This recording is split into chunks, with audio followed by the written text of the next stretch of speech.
Welcome to Urban Knife Guy, where we explore the urban knife style and jungle survival. Today we're going to have a look at the Tops Brakimo fixed blade knife and see if it will become my main bushcraft knife. I'll give a breakdown of the knife and bring it out into the field. First, if you watch this channel regularly but have not subscribed, please do so to help the channel out. Thanks. The Tops Brakimo was designed and named by Joe Flowers. He has designed many knives and machetes for well-known companies such as Condor out of El Salvador. Joe also runs a survival school of sorts called Bushcraft Global in Colombia. The school takes people of all skill levels into the Amazonian jungle for more than a week to teach them survival skills. This knife was designed for this particular trek and the Amazonian jungle environment. As far as I know, participants will get this knife and a Tops machete when they sign up for the expedition. If you follow this channel, you know that my current bushcraft knife for the last year is the Lion Steel M3.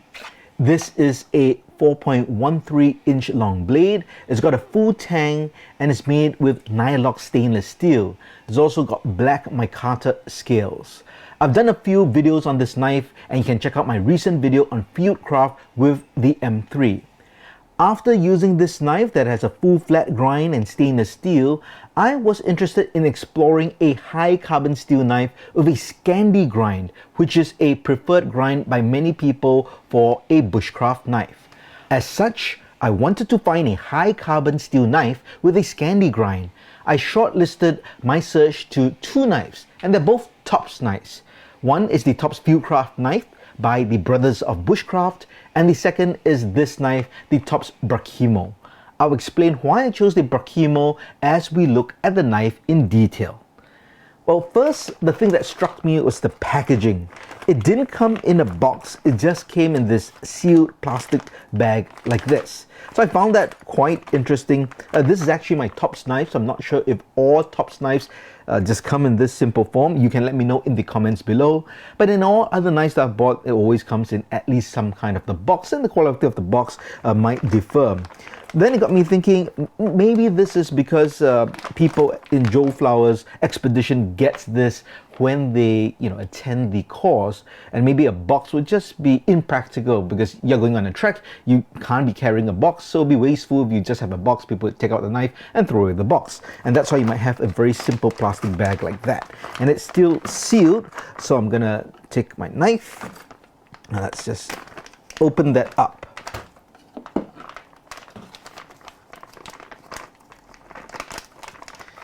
So we have the main knife, that's that. We have a certificate of manufacture and authenticity, but it's not filled up. You have to kind of DIY that. And then general care and feeding of your new Tops knife. And then we have the knife itself. All right, there's a bit of a, let's see, some information on the clip. All right, just tells us about the clip and how also to use that clip. Let's have a look at the knife itself. This is a whistle. It's great that it comes with a whistle, of course, a bit of billboarding for branding. Generally, I definitely won't be holding or carrying the whistle here. I'll take that out in a bit. Now, let's have a look at the knife itself. That's a clip which can rotate. Right now it's a bit tight, maybe you have to unscrew it or loosen it by just a bit, but it's made of steel, spring steel. You can clip this onto your belt, and that looks like 2 inches, so that fits on any belt that is 2 inches, and you can get it pretty easy on and off. And you can see the bottom has kind of a groove right there, so that will sit on a belt and it will not drop easily, so that's a great choice. The sheath is Kydex, which is a thermoplastic and is formed around the blade. One of the reasons I got this, and even the Fieldcraft Bob knife also has a Kydex sheath, and that's why I actually chose the Tops knives over any other brand, because I'm in a Southeast Asian jungle. In this climate, my preferred sheath is a Kydex sheath over leather and even a nylon sheath. So I really like Kydex for my needs. This has got a drainage hole, which I'm always in favor for a Kydex sheath as well. And yeah, fits very well. Definitely doesn't come out. Just push that open and we have the knife over here. All right, let's remove this rubber band and the plastic. And let's have a look at the knife. That's a very pretty knife, I'd say. Quite a heavy, chunky knife, I would say. Not chunky in the sense that it's overly built, but definitely you feel that heft, which is nice. There's also a stickiness to this green micarta handle. I'm not sure if that's just because of the environment I'm in, whether it's in storage, or it actually feels like that, right? Compared to the Lion Steel, which is also micarta, doesn't have that same tackiness or stickiness. So that'll be interesting after I kind of clean it up and see how that goes. Might even put a bit of oil and just rub that in and see how that goes as well. So this blade overall, you know, I like the look of it. Based on the pictures and videos that I've seen, it did attract me in terms of kind of a bushcraft style knife that I was looking for. But one of the main reasons I was looking for was that steel. This is 1095 steel, but also that scandi grind, or this is what they call their modified scandi grind, which basically means there's a grind that comes here and then there is a secondary bevel. It's really what I would consider a saber grind. So true scandi grind doesn't have that secondary bevel right at the end. So compared to, let's say, the full flat grind, as you can see, that doesn't have any kind of secondary or primary grind. It is just flat and smooth, which makes it very good, just a general knife, as I've showed before many times. But for bushcraft, a lot of people think that the scandi grind is best because you get that strength and all that stock of blade metal up here, and then it comes down with that grind. And with the modified scandi grind or the saber grind, you get the extra cutting bite for sliciness. So I was interested to try that out for both the reasons I mentioned, and that's the high carbon steel as well as this grind. Overall, full tang feels very solid. It's a very large lanyard hole. This isn't really for a specific purpose, but Joe Flowers, in videos that he has mentioned this, is really just wanted a large hole so you could put a carabiner or a clip or paracord very easily. You didn't have to try to thread it through. But I've also seen some places where they said you could straighten out arrows by putting it through here, or arrow shafts at least. I'm not sure, I've never seen anyone do that, but I think it makes for interesting design. And I can see if you just have a carabiner, you want it to hang it from your pack or maybe secure it a bit more, I can see that. But overall, I would say that the handle is fairly ergonomic. Now it feels very, I would say, more straight and strong, definitely not as textured as the Lion Steel. So the Lion Steel has a bit more of a swell in the middle, there's a bit of contouring.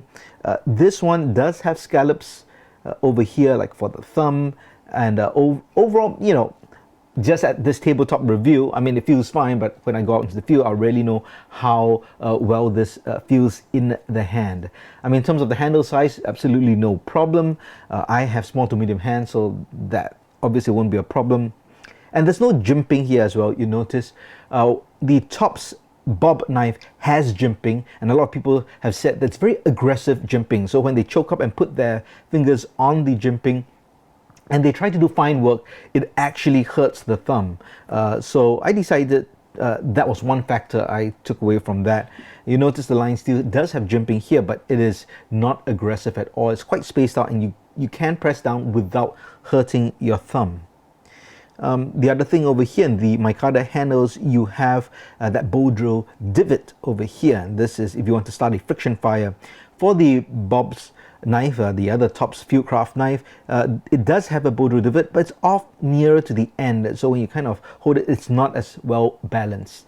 I will eventually try this out, but to me, yes, it made sense, at least conceptually, that it's better to have it more in the center so that you have a better sense of balance and grip when you try to do that friction fire. So you can see the billboarding over here, the name of the knife, Bushcraft Global, and then made in the USA. So this knife, 100% made in the USA. So before I bring this out into the field, let's have a quick look at the specifications of the knife. The blade length is 5.25 inches, the handle length is 4.75 inches, and the overall length is 10 inches. The knife weight is 9.4 ounces or 266.5 grams. The blade thickness is 0.190 inches or 4.8 millimeters. Great blade stock, just under 5 mil.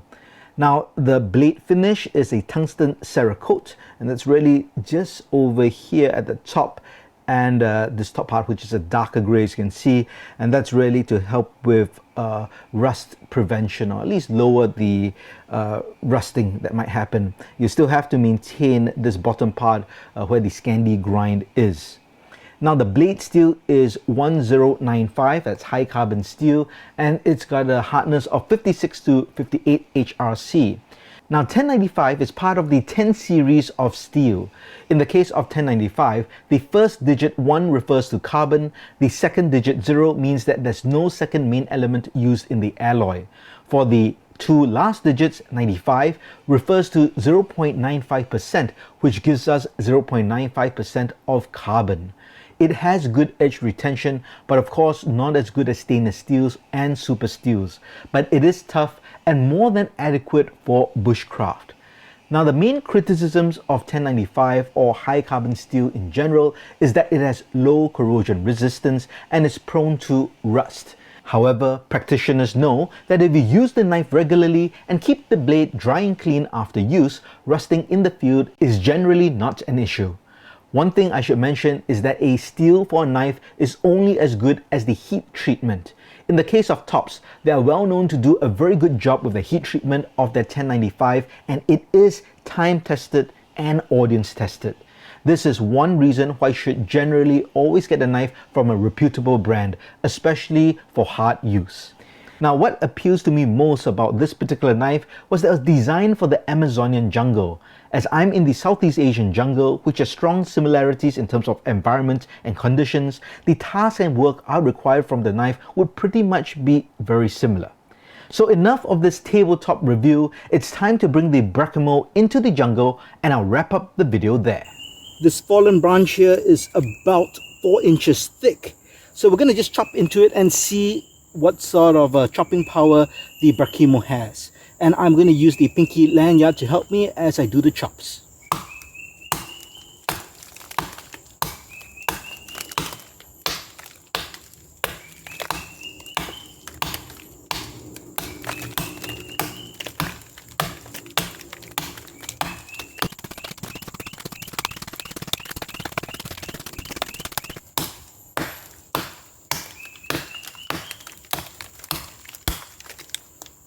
And here we have the results of chopping at this branch with the Brakimo for just under 2 minutes, and that's pretty decent. It didn't take much effort. I was using the weight of the knife as well as that pinky lanyard to assist, and it was really quite easy to cut this. Now, it'll probably take about 6 minutes to cut through this entirely.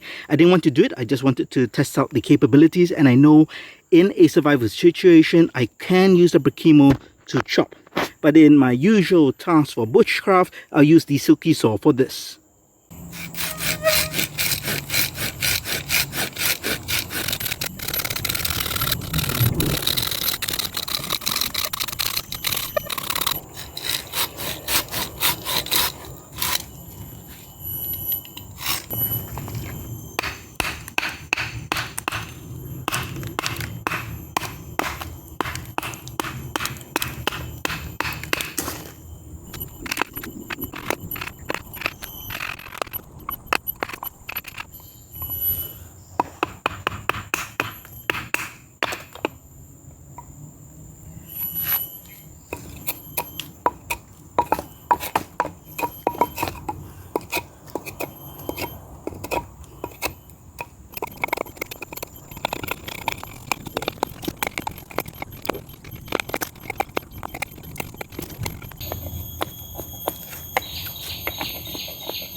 And here's my conclusion for the initial field test for the Brakimo.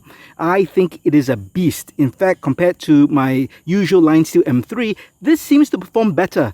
But maybe this is just the new knife day speaking, and I'm excited about the functionality, and it feels different from the knife. You know how it is, you get a new knife, you think it feels better. So really, I will have to use this much more in the upcoming months, and then I'll do a further review and evaluation down the road. But initially, chopping power is great, definitely stronger than the M3 in its chopping capabilities. I think the difference is in the weight. This is definitely heavier, and I think just the thickness and the weight overall just chops the wood much better, and you saw that in the footage. In terms of battening power, absolutely no problem, and I'm sure side battening will be not a problem as well. In terms of ergos, when I was doing everything, it felt comfortable. Initially, I thought maybe this would not feel as comfortable just because it seems a bit more straight than the M3, which is more sculpted. But you know what? The scalloping and that subtle just kind of contours really work, and it just felt easy and good in the hands. Good grip on the micarta scales, absolutely no problem. I didn't even think about, handling and whether I was getting fatigued. It just performed well. In terms of carving, feather sticking, that worked extremely well as well. And I think it's that scandi grind which just bites into the wood better than the flat grind. Of course, this is a modified scandi grind, but generally worked very well as well. Now, in terms of lighting a fire steel or ferro rod, so this has differentiated hardening. So the spine here is softer, and that's why I couldn't really catch a spark. But here it is hardened, so that's the back of the grinded blade, right? The tip here, and you can see that created sparks. You can use the back tip of the blade to strike a ferro rod. I think, overall, I'm really happy with the knife. I should mention the Kydex sheath is on my belt, but towards my back, so it's like my 5 o'clock. So it's not exactly to my side. That's just how I like to carry my knives. So with any new sheaths, you need to kind of get used to feeling it to put it in. Taking it out is easy. But the great thing about a Kydex sheath is once you locate it, you can kind of drop the knife in and then lock it in place. And after a few times, I had no problems. I would bring my finger down just a bit, just like that, just to kind of feel the opening of the sheath, and then I can drop it in. But other than that, I'm really happy with the sheath as well. And overall, I think this is a great knife. If you're looking for a bushcraft style knife to do woodcraft, bushcraft, campcraft, I think this is a high recommend for a Tops Brakimo.